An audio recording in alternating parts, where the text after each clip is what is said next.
हो गया। हम लोग कक्षा 8 का पाठ 12 पढ़ेंगे। कौन सा पाठ है ये? घर्षण। ठीक है, हम लोगों ने कल भी इसको देखा था। हम लोगों ने क्या देखा था कल कि घर्षण क्या है? एक प्रकार का बल है, लेकिन ये क्या करता है? दो सतहों के बीच सापेक्ष गति का विरोध करता है, गति का विरोध करता है। ठीक है, तो इसको हम अभी फिर से देखने वाले हैं। ठीक, तो देखिए हम लोग कैसे देखते हैं। ये घर्षण बल जो है ये दो सतहों के बीच सापेक्ष गति का विरोध करता है। अब ये मान लीजिए हमने ये सेल लिया है, ठीक है, और ये एक सतह ये हो गई आपकी पैड की और एक सतह क्या हो गई? ये सेल की सतह हो गई। तो विरोध कैसे करता है?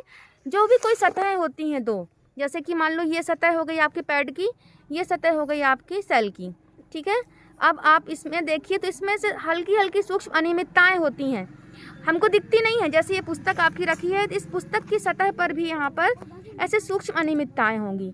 और जो ये इस चबूतरे की सतह है या इस आपके परीक्षा पैड की सतह है, इसमें भी कुछ सूक्ष्म अनियमितताएं होती हैं। ठीक है, ये सूक्ष्म अनियमितताएं एक दूसरे में ऐसे लॉक हो जाती हैं और इस तरह से कोई वस्तु अगर आगे बढ़ रही होती है तो वो क्या हो जाती है?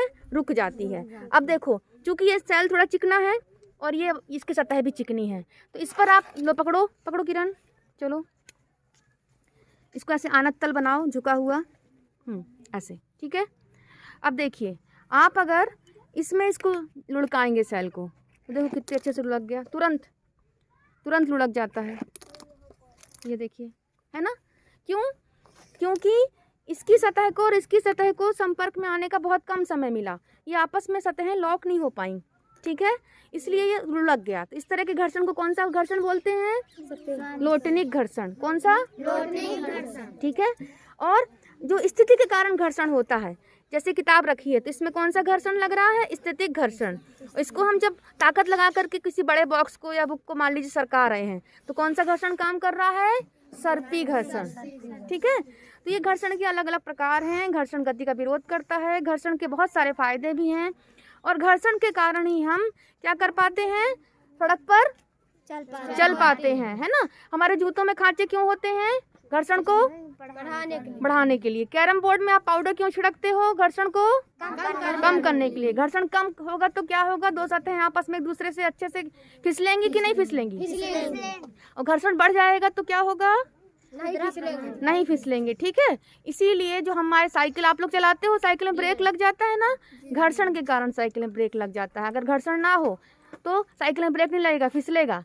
ठीक है, इस तरह से जो टायरों में खांचे होते हैं, जूते में खांचे होते हैं, वो भी घर्षण बल को बढ़ाने के लिए होते हैं। ठीक है, घर्षण अधिक होगा तो दो सतहें आपस में एक दूसरे के साथ संपर्क में रहेंगी और इस तरह से लॉक हो जाएंगी, जल्दी से फिसलेंगे नहीं। जो खिलाड़ी होते हैं उनको स्पाइक्स कुछ पहनाए जाते हैं, नोकदार जूते। अब बता सकते हो आप लोग कि क्यों पहनाते हैं नोकदार जूते? खिलाड़ियों के जूतों की जो सतह होती है, सोल होते हैं, उस नोकदार बनाई जाती है घर्षण को बढ़ाने के लिए। ठीक है, घर्षण को बढ़ाने के लिए, ताकि वो खिलाड़ी अनबैलेंस्ड ना हो, फिसले ना। ठीक है, इसलिए तो समझ गए आप लोग घर्षण क्या है। आप लोगों को अभी इसके कल हमको प्रोजेक्ट आपको जो हमने दिया था घर्षण के ऊपर वो करके लाना है। ठीक है, घर्षण किस पर निर्भर करता है? पृष्ठों की प्रकृति पर। अगर चिकने होंगे तो घर्षण क्या हो जाएगा? पृष्ठ चिकने होंगे दोनों सतहों के तो घर्षण क्या होगा? कम होगा। और अगर पृष्ठ खुरदरे होंगे, रुक्ष होंगे तो घर्षण क्या होगा? बढ़ जाएगा, ज़्यादा हो जाएगा।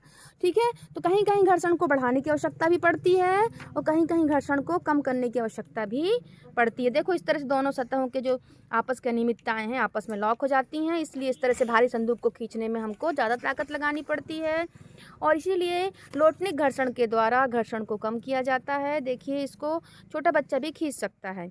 इस तरह से तरल घर्षण भी आप लोगों को बताया हमने। क्या है तरल घर्षण? जो किसके में लगता है? पानी और हवा में लगता है, वो क्या होता है? तरल घर्षण। इसको हम लोग कर्षण भी कहते हैं। ठीक है, अब इसके प्रश्नोत्तर हम लोग लिखेंगे। आपको ये बात क्लियर हो गई ना घर्षण के बारे में? अब जो भी जिसको प्रॉब्लम होगी इसको पढ़ेंगे और कल मुझे यहीं पर मोहल्ला क्लास में बताएंगे आके किसको क्या दिक्कत हुई है। ठीक है।